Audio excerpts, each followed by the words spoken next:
I use two moving averages in my analysis. Before we get to the charts, I want to tell you what they are. And the first one is a 100-bar moving average. I consider that my trigger. That's going to tell me if the market, if I should go long or I should go short, or what my bias should be in the market looking at a specific chart. And again, we'll get to those in just a second.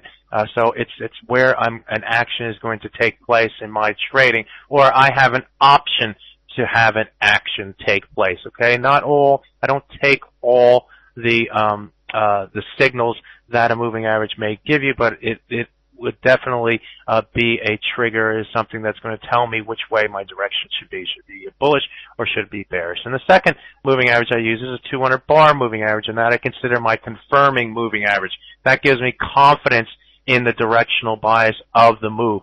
So if the price moves above the 100-bar moving average from below the 100-bar moving average, I want to look to go long the market. And if the market moves above the 200-bar moving average subsequently after that move above the 100-bar moving average, I feel more confident in that the market has reached a target. It's reached another level that gives me additional confidence in the trend, in that move, in the direction. In the example that I just explained, from a bullish direction. If the market moves above the 100, it's giving a bullish bias. It moves above the 200, it's confirming that bullish move. And you'd expect that the market should do something on the breaks of those things. In fact, I consider a move above or below the 100-bar moving average an event, something that's going to trigger an event, a movement in the market. Something should happen when the market moves above or below a 100-bar moving average. And a move to the 200-bar moving average should give you confidence. And note the word should, okay? If you use a moving average that the market is watching, and I consider both of these moving averages to be moving averages that the market watches, you should expect to see not only you reacting to that move, but also see the rest of the market reacting to that move above or below the moving average. And so it should happen. I have, for those people who listen to me, for those people who have attend my webinars or go to our website at forex.fxdd.com, or perhaps even read it on FXStreet when I post on their site as well, I will use these moving averages as, or I have a rule that I apply, and it's called the if-should rule. And the if-should rule says this: if the market should go from below the moving average to above the moving average, and you can have any other rule in there, but if the market breaks above the 100-bar moving average, the price should go higher. If it doesn't, that is, if it doesn't stay above that 100-bar moving average, you don't get that event, you don't get that movement in the market, you should get out.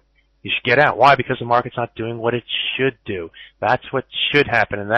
And I find that these two moving averages, they often lead to an event happening, a movement, a move away, a reflection, a deflection, something that's going to cause the price not to trade around that moving average, but move away from it. And you want to see that further momentum in the direction of that move. So let's go through some examples in the market. I'm going to turn off my camera here for a second, and I'm going to bring it back up in some charts here.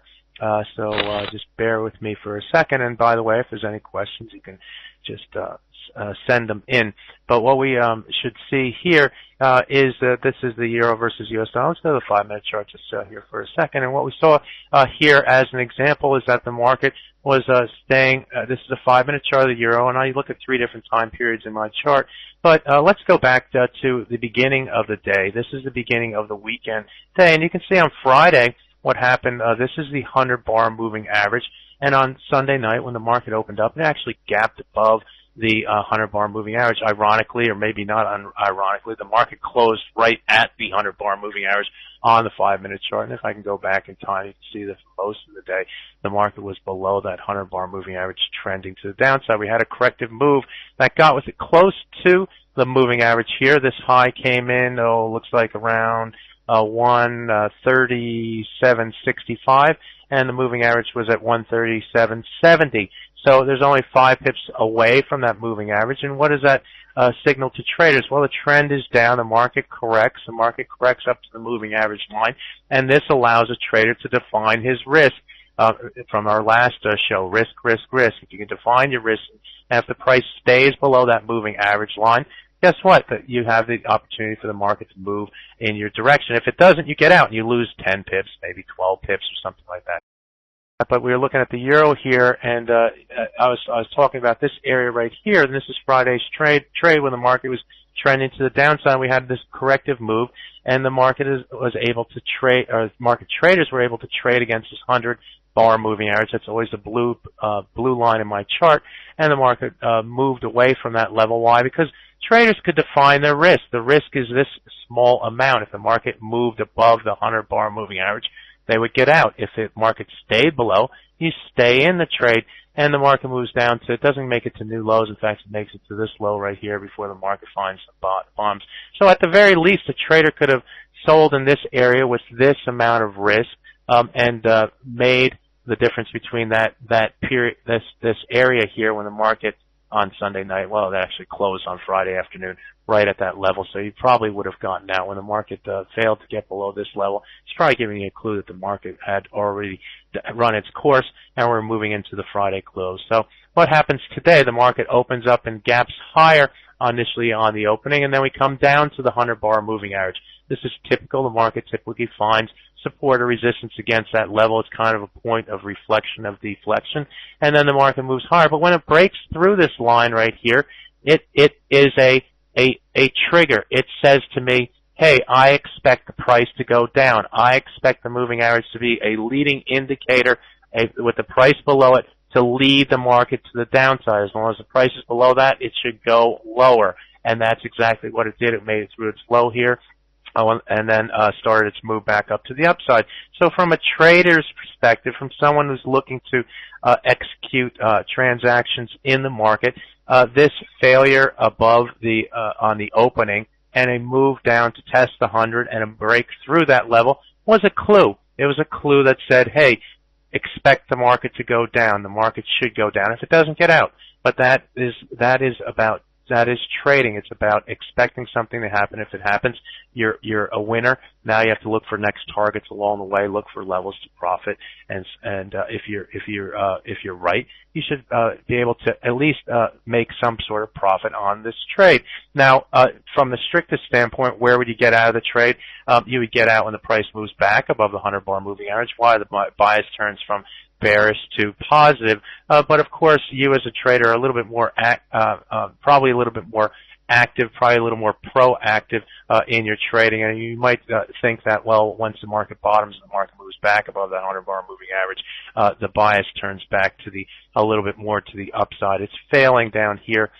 There's an opportunity to probably buy your position back and take a little profit in your account to start off the week on that first move to the downside and the failure and the move back up to the upside. But even if you got out at this point right here, you're still profitable in the trade. And then what happens from that? This green line is our 200-bar moving average, and this the market moves up toward the green line and then can't get above that level. This is a situation that I call trading in between the goalposts. Okay, this is not something that you're going to find necessarily in any books until next month when my book comes out at the beginning of April, when I start talking about attacking trends and also this idea of trading in between the goalposts. And I define the goalpost as my 100 and 200-bar moving average. There's a little bit of a gap in between those two moving averages.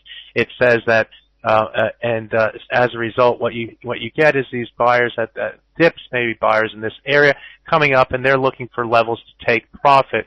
And when it breaks above the 100, they're going to use that 200-bar moving average as an intraday level to take profit and see what happens. If the market cannot get through that 200 and it moves back below the 100, they made a nice profit on the deal. They used this level as a level to define their risk. It did not confirm the move to the upside through the 200.